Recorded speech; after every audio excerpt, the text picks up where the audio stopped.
জামাতে ইসলামীও তো আসলে ১৯৭১ সালে এই রকম হ্যাঁ, একটা গণহত্যাকে যারা সমর্থন করেছিল, গণহত্যা যারা করেছিল তাদের হ্যাঁ, সমর্থন করেছে, কিন্তু হ্যাঁ, তাদের রাজনীতি করার হ্যাঁ। ক্ষেত্রে আপনাদের তাদের জোট করার ক্ষেত্রে তো তাতে কোনো বাধা হয় নাই। আপনি খুবই ভালো কথা বলছেন এবং আমি আপনাকে ভেঙে দিই। হ্যাঁ। আমরা জামাতে ইসলামীর জোটের অবস্থা, জামাতে ইসলামের অবস্থানটা প্রথম থেকেই হুম, হুম। তারা স্বাধীনতার বিরুদ্ধে ছিল।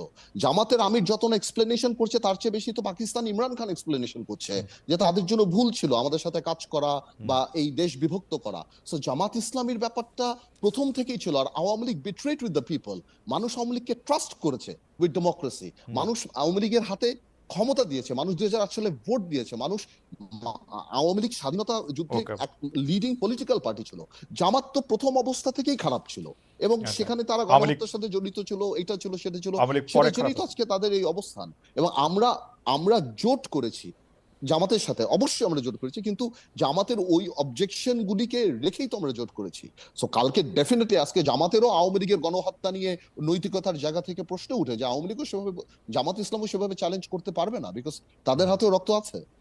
ওকে, আমরা দর্শকদের কাছে জানতে চেয়েছিলাম যে ২ মাস অন্তর্বর্তী সরকার পাশ করলো, এই সময় রাজনৈতিক দলগুলো সঠিক ভূমিকায় আছে কিনা, মানে রাজনৈতিক দলগুলো নিয়ে আমরা প্রশ্ন করেছিলাম এই সময় রাজনৈতিক দলগুলো ভূমিকা সঠিক কিনা বা সঠিক ভূমিকা আছে কিনা। এই প্রশ্নের জবাবে শতকরা ২৩% দর্শক মনে করছেন যে হ্যাঁ রাজনৈতিক দলগুলো তাদের সঠিক ভূমিকায় ছিল, শতকরা ৭৭% দর্শক মনে করছেন যে না তারা ছিল না, ৪৮,০০০ দর্শক ভোট দিয়েছেন। আমরা এই দুজনের প্রশ্নের ক্ষেত্রে শেষ প্রশ্নে আসি। সাকিব ভাই, আমাদের অনুরোধ যে আপনি একটু যদি কম কথায় একটু বলেন যে আপনি গুজব নিয়ে কি বলবেন। এই গুজবের কারণ কি, আমরা কিন্তু নানা ধরনের গুজব দেখি, আমরা এমনিতেই একটা ইনফরমেশন সুপার ডায়রিয়ার মধ্যে আছি, অনেকে এটা এরকম এই শব্দটা কয়েন করছেন যে চারিদিক থেকে ইনফরমেশন আসছে এবং এর মধ্যে থেকে গুজব ঢুকানো হচ্ছে, গুজব কেউ কেউ ঢুকাচ্ছেন। এইটার মধ্যে যেমন কালকে পরশু সবচেয়ে জনপ্রিয় গুজব ছিল ক্যান্টনমেন্টে জানি কি হচ্ছে, ওয়াকার সাহেব আর ইউনুস সাহেবের মধ্যে জানি কি হচ্ছে। আপনি এগুলিকে আসলে কীভাবে দেখেন, কেন এইসব গুজব ডালপালা মেলছে, এই গুজবের কারণ কি সাংবাদিকরাও কিছুটা কিনা, গণমাধ্যমও কিছুটা কিনা? না, এটা যে গুজব, ইতিমধ্যে এটা নানাভাবেই হুম, আলোচিত হয়েছে, যেটা পুরোটাই গুজব। এবং এই গুজব তৈরি করা হচ্ছে, গুজব তৈরি করে গুজব ডিসেমিনেট করা মানে সঞ্চারিত করার হুম, যথেষ্ট মানে ক্ষমতা এখন তৈরি হয়েছে মানে বিশেষত সামাজিক মাধ্যমের কারণে। তো এইটা তৈরি করার পেছনে যে মানে পতিত ফ্যাসিস্ট শক্তির একটা ভূমিকা আছে, সেটা খুব সহজেই বুঝতে অনুমেয় যায়। বোঝা যায় যে তারা চাইছে একটা ডিস্টেবিলাইজ করার জন্য, এবং এই সরকার ব্যর্থ হয়ে যাচ্ছে সাকিব এটা প্রমাণ করার জন্য। একাডেমিক ইন্টারেস্ট একটা প্রশ্ন করি।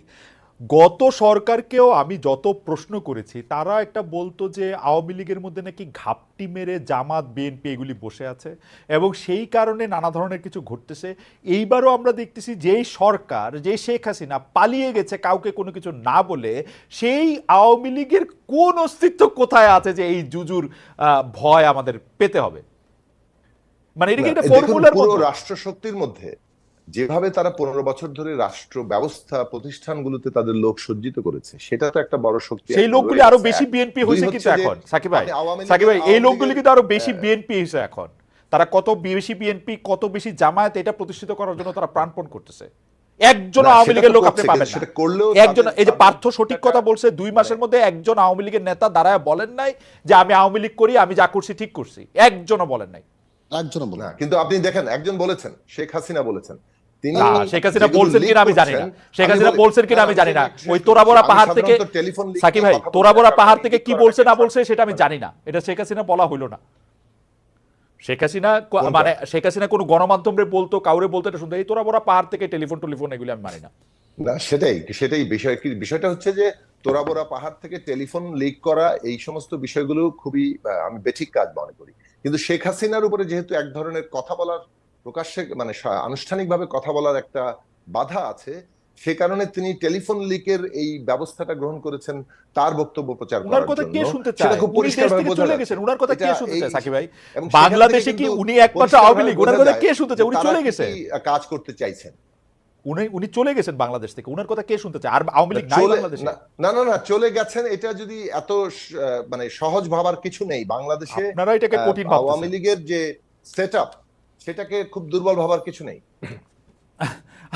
আচ্ছা, আমি একটু জনাব আব্দুল রহমান পার্থকে জানতে চাইবো যে জনাব আব্দুল রহমান পার্থ গুজব বিষয়ে আপনি যদি একটু আমি আলোকপাত আমি করেন, সাকিব গণমাধ্যম ভাইয়ের সাথে এবং উইথ ডিউ রেসপেক্ট আমি একটু ডিফার করি যে যে যেটা বললো যে শেখ হাসিনা বা আওয়ামী লীগ সভানেত্রী উনি লিক করে এভাবে বলার চেষ্টা করছেন, আমার এটা মনে হয় না। এই জন্য মনে হয় না, তাহলে হয়তো এটা আরো প্ল্যান্ড হতো। উনি যেই লেভেলের নেতাদের সাথে কথা বলছেন, গোপালগঞ্জের ছাত্রলীগের আহ্বায়ক কমিটির একজন, সে আবার ধমক দিচ্ছে, নেত্রী আপনি এটা ছেড়ে দেন, আপনি কাউকে দায়িত্ব দেন। অথবা বেলজিয়ামের একজন যার সাথে 1988 সালে দেখা হয়েছে, তাকে বলা হচ্ছে যেতে।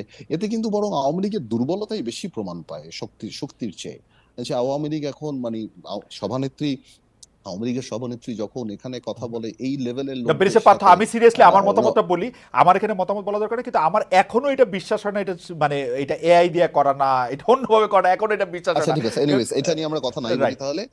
জি। আপনি আরেকটা কি জিজ্ঞেস করছিলেন খালেদ? আমি সরি, বলছিলাম যে গুজবের গুজব কথাটা। গুজব ছড়ানো এবং হ্যাঁ, গণমাধ্যমের সাথে গুজবটা আসলে গুজবের কোনো তখন সম্পর্ক আছে ছড়ায় কিনা। যখন একটা সরকার ফার্মলি এস্টাবলিশ থাকে না, এবং বিরোধী যারা থাকে গুজবটা যারা ছড়ায়, তারা যখন মনে করে যে না এই সরকারকে গুজব দিয়ে আরো উইক করে দেওয়া যাবে। এখন এটা দিস ইজ অন এয়ার, সবাই জানে যে এই সরকারটার সাথে রাজনীতিবিদদের সম্পৃক্ততা কেমন। স্পেশালি আর্মি চিফ যখন বলেছেন যে 18 মাসে নির্বাচন, তখন অনেকে খুব রিয়াকশন দিয়েছেন যে না এটা না, মানে আর্মি বলতেই পারে এই সরকার, আর্মির একটা বিরাট ভূমিকা ছিল। আমি যেটা সবসময় বলি যে আর্মির ভূমিকা ছাড়া এই সরকার ওই স্বপ্নও দেখতে পারতো না এখানে বসার। হ্যাঁ, প্রশ্নই ওঠে না। তো সুতরাং আর্মি একটা কথা বলতেই পারে, এবং এখানে অনেকে আবার এটাকে মানে মানে হোয়াইট অ্যান্ড ব্ল্যাক করে ফেলে, কিন্তু ব্ল্যাক আপনার অ্যান্ড কাছে হোয়াইট, কি মনে যে হয়, না আর্মির আপনার সাথে বেঁধে গিয়েছে, উপদেষ্টা এটা বলছে, বেরিসে পার্থ, আর্মি আমার এটা খুব বলছে। জানতে ইচ্ছা করে তো তাহলে আমি আপনার কাছে মনে কি করি মনে হয়, এই আপনার ধরনের কাছে। কনফিউশন যখন হয়, রাইট, তখন গুজব আসাটা খুবই স্বাভাবিক। না কিন্তু এবং আমাদের আমাদের যে অপোজিট পক্ষ, আপনি যেটা বললেন যে আওয়ামী লীগের নেতা নাই, বাট গুজব করার নিশ্চয় অনেক লোক আছে। আপনি এটা ভুলে গেলে হবে না, আওয়ামী লীগের কাছে কেন একটা করবে, বড় ভোট ব্যাংক আছে, 10 থেকে না না কেন 15%, করবে, একটা বড় আপনার ভোট কাছে ব্যাংক পার্থ, আছে বেরিসে পার্থ, কেন যেটা আর শক্ত। করবে, জি, কেন আর করবে। কিন্তু যাই হোক, আমরা ওই আলোচনা না যাই, আওয়ামী লীগ নিয়ে আরেকদিন কথা বলবো না। কিন্তু ঘটনা হইতেছে যে প্রফেসর ইউনূস যে জেনে বুঝে, আপনার কথা যদি আমি সত্য ধরে নিই, জেনে বুঝে শুধু ছাত্রদের ক্রেডিট দিচ্ছেন, বলছেন ছাত্ররা তাকে নিয়োগ দিচ্ছে। তো সেইটা কি আসলে তিনি একটা জায়গা তৈরি করছেন কিনা যে আর্মির অবদানটা সেটা সরাসরি বা খোলাখুলি স্বীকার না করে, আপনি কি মনে করেন যে উনি না একটা আমি জায়গা। আপনাকে আমি ওনাকে বেনিফিট অফ দ্য ডাউট দিতে চাই। উনি ইজ এ সিম্পল পারসন, উনি পলিটিশিয়ান না। উনি কথাটা তো মারপ্যাচ হয়তো বুঝতে পাচ্ছেন না। উনি হয়তো ওভার এক্সাইটেড, ওভারওয়েলড হয়ে বাচ্চা মানে মানে এই ইয়াং ছেলেদেরকে উনি আরো প্রমোট করার জন্য হয়তো এই কথাগুলি মাস্টার মাইন্ড বা এই কথাগুলি বা রিসেট বাটন বা এই কথাগুলি উনি বলছেন। He doesn't mean any harm, আমি এটা মনে করি না, যে আমারও উনি তাই কাউকে মনে হয়। কষ্ট দিতে, কাউকে ছোট। কিন্তু আমরা যেহেতু রাজনীতিবিদের জায়গা থেকে দেখি, আমরা যখন মূল্যায়ন করি, আমাদের এখানে ছাড় দেওয়ার কোনো সুযোগ নাই, যার কারণে এই কথাগুলি নিয়ে সবাই বলে আসছে। বিকজ কেউ যদি আমারও তাই মাস্টার মনে মাইন্ড হয়। হয়, তাহলে আমরা মাস্টার ব্রেইন, যেখান থেকে মাস্টার মাইন্ড বের হয়েছে। Because we have been working for this for last 15-20 years, এই পলিটিশিয়ানরা। আমরা তো আমি তাই বলার চেষ্টা করছি, I want to give mister Yunus the benefit of the doubt, যে উনি সরল মনেই হয়তো বলছেন, উনি পলিটিশিয়ান না, কথার মারপ্যাচ হয়তো উনি অত এক্সপার্ট না, এই কারণেই বলছে। এটার মধ্যে আমি কোনো কুট বা কাউকে ছোট করা বা কাউকে কারোটা দেখছি না। বাট পুরো সিচুয়েশনটা আমি বলছি যে গভর্নমেন্টের একটা স্পোকসম্যান থাকা উচিত এবং কথা বলার সময় ওকে, হোমওয়ার্ক থাকা উচিত। আচ্ছা, আমরা আন্দালিব রহমান পার্থ, অন্তর্বর্তীকালীন সরকারকে আপনি কতদিন সময় দিতে চান নির্বাচনটা অনুষ্ঠান করার জন্য? আপনার মাথায় কি কোনো ক্যালেন্ডার, টাইমলাইন, ঘড়ি কিছু দেখতে না, পাচ্ছেন? আমার সাথে কোনো ক্যালেন্ডার টাইমলাইন, বাট আমি বিশ্বাস করি সংস্কারগুলি নির্বাচনমুখী সংস্কার হওয়া উচিত।